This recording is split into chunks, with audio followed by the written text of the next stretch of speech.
আৰু এটি ভিডিও লৈ আহিছোঁ।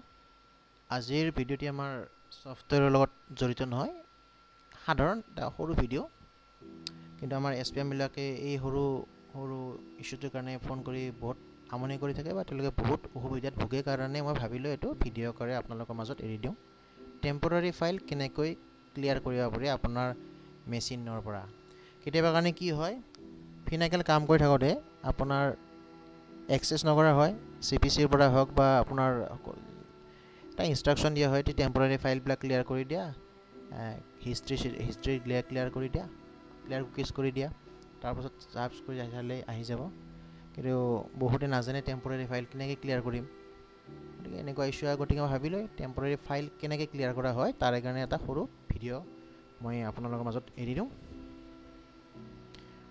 প্ৰথমৰ পৰা আহিছোঁ, আপুনি ষ্টাৰ্টত গৈ ৰান লিখিব, RUN, এণ্টাৰ মাৰিব। ইয়াত আপুনি লিখিব প্ৰিফেটছ, PREFETCH, ঠিক আছে, এণ্টাৰ কৰক। কিছুমান মেচিনত এই পাৰ্মিশ্যনৰ মেছেজটো আহিব, সকলোতে নাহে। কণ্টিনিউ কৰিলে ইয়াত এই যিমানবিলাক প্ৰিফেটছত টেম্পৰাৰী ফাইল আছে আপুনি এইবিলাক Ctrl+A মাৰি ডিলিট কৰি দিয়ক। কিছুমান নাযাব, ট্ৰাই এগেইন কৰি থাকিলেও লাভ নহ'ব, এইটো স্কিপ কৰি এৰি দিব, কাটি দিয়ক। ষ্টাৰ্টত যাওক, ৰান লিখক। এইবাৰ আপুনি টেম্প, ইয়াত যদি কিবা ফাইল থাকিলে হয় আপোনাৰ ইয়াত শ্ব' কৰিব, মই ক্লিয়াৰ কৰিছোঁ কাৰণে নাই। একে Ctrl+A মাৰি ডিলিট কৰি দিব, ঠিক আছে। এগেইন আপুনি ৰানত যাব। এইবাৰ আপুনি দিব %temp, এণ্টাৰ। ইয়াতো আপুনি টেম্পৰাৰী ফাইল বহুত দেখা পাইছে। ইয়াত আপুনি Ctrl+A মাৰিব, ডিলিট কৰি দিব। গোটেইবিলাক নাযাব, অলপ ৰৈ যাব। তাৰ কাৰণে আপুনি বাৰে বাৰে ট্ৰাই কৰিব নালাগে, স্কিপ কৰি এৰি দিব, ঠিক আছে। এতিয়া আপোনাৰ ইণ্টাৰনেট এক্সপ্ল'ৰাৰ খুলিব। ইণ্টাৰনেট এক্সপ্ল'ৰাৰ আপুনি খুলিলে ইয়াৰ পৰা আপুনি ইণ্টাৰনেট অপশ্যনত যাব। টুলছৰ পৰা আপুনি ইণ্টাৰনেট অপশ্যনত গ'ল।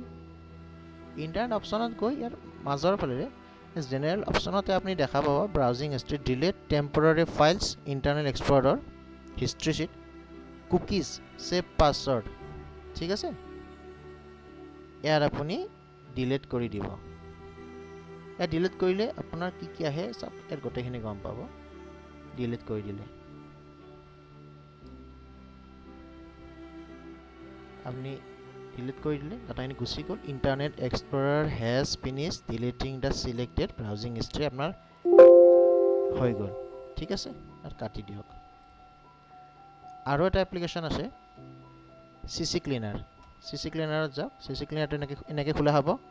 কাষ্টম ক্লিনাৰত যাব, এনালাইজত ক্লিক কৰিব।